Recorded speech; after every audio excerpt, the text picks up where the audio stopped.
बुद्ध पूर्णिमा आज मान्यता है कि इस दिन भगवान विष्णु के 9वें अवतार महात्मा बुद्ध का जन्म हुआ था। इसलिए हिंदू के साथ साथ जैन समुदाय की भी इस त्योहार के प्रति गहरी आस्था। धार्मिक कथाओं के अनुसार भगवान बुद्ध का प्रारंभिक नाम सिद्धार्थ था। उनका जन्म वैशाख पूर्णिमा के दिन हुआ था। सिद्धार्थ एक राजकुमार थे और उनके पास सभी भौतिक सुख सुविधा थी। फिर भी वे जीवन के सत्य की खोज में निकल पड़े। वर्षों की तपस्या और साधना के बाद वैशाख पूर्णिमा के दिन उन्हें ज्ञान प्राप्त हुआ और वे बुद्ध कहलाए। राज्यपाल हरिभाऊ बागड़े ने लोक भवन में स्वयं गणना के माध्यम से किया जनगणना 2027 का औपचारिक शुभारंभ। इसके साथ ही राज्य भर में जनगणना गतिविधियों का पहला चरण हो गया शुरू। राज्यपाल ने जनगणना में नागरिकों की सक्रिय भागीदारी और स्वयं गणना के माध्यम से सटीक व पूर्ण जानकारी प्राप्त करने की अपील की।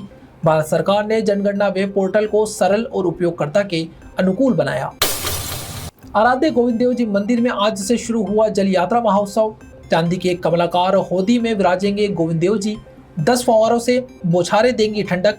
वैशाख पूर्णिमा से शुरू हुआ विशेष उत्सव। सफेद धोती दुपट्टा धारण कर ठाकुर जी केवड़ा और गुलाब जल से शीतल अभिषेक। श्रद्धालुओं को जल क्रीड़ा के हो रहे दर्शन। रसभोग में मौसमी फल और पारंपरिक प्रसाद। देश प्रदेश में आज 1 मई से 4 बड़े बदलाव। पहला, आज से कमर्शियल गैस सिलेंडर 993 रुपए तक महंगा। 2078.50 से बढ़कर 3071.50 रुपए हुई सिलेंडर की कीमत। दूसरा, देश में आज ऑनलाइन गेमिंग रूल्स 2026 हो गए प्रभावी। Online gaming authority of India OGAI का गठन। ऑनलाइन गेम्स को रेगुलेट, कैटेगरी और मॉनिटरिंग होगी। तीसरा, आज से डीजल और हवाई ईंधन का निर्यात सस्ता। अगले 15 दिनों के लिए डीजल एक्सपोर्ट पर घटाई एक्साइज ड्यूटी।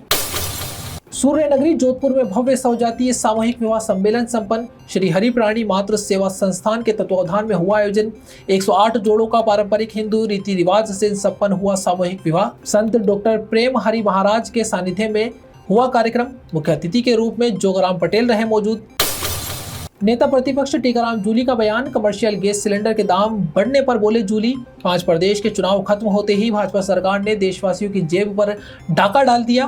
व्यावसायिक सिलेंडर हुआ 3000 रुपए पार। डबल इंजन की सरकार में अब हर तरफ डबल महंगाई की मार। जनता का हाल बेहाल। सरकारी कर्मचारी अब 21 मई तक भर सकते हैं ACR। पूर्व में 30 अप्रैल थी अंतिम तिथि, लेकिन 31 मई तक खोल दिया गया फिर पोर्टल। जयपुर विदेशी भाषा व संचार कौशल योजना कार्यक्रम में उप मुख्यमंत्री डॉक्टर प्रेमचंद बेरवा का संबोधन। कहा, आज का यह कार्यक्रम राजस्थान के उज्जवल भविष्य में मील का पत्थर साबित होगा। यह कार्यक्रम हमारे प्रदेश के युवाओं के लिए गौरव का दिन, क्योंकि यह कार्यक्रम केवल दस्तावेज आधारित कार्यक्रम नहीं बल्कि प्रदेश के युवाओं के लिए रोजगार की दिशा में कारगर कदम होगा। आज का यह अवसर हमारे युवाओं को वैश्विक स्तर पर देगा पहचान। कर्मचारी चयन बोर्ड की ओर से 3540 पदों पर संविदा आधारित भर्ती की विज्ञप्ति। टीचिंग एसोसिएट के 32 टेंडर्स की होगी भर्ती। बोर्ड की ओर से जारी की गई भर्ती की विस्तृत विज्ञप्ति वेबसाइट पर की गई अपलोड। बोर्ड की ओर से सितंबर-अक्टूबर 2026 में आयोजित होगी परीक्षा। वित्त विभाग से स्कूल शिक्षा भर्ती को बड़ी मंजूरी। कुल 9582 पदों पर सीधी भर्ती को सहमति। व्याख्याता के 730 पद शामिल। वरिष्ठ अध्यापक के 4037 पद स्वीकृत किए गए। 3rd ग्रेड अध्यापक के 2000 पदों पर भर्ती। बेसिक कंप्यूटर अनुदेशक के 1415 पद मंजूर। PTI 900 और लैब असिस्टेंट 500 पद स्वीकृत। वित्तीय संयुक्त सचिव देवेंद्र अरोड़ा ने जारी किया आदेश।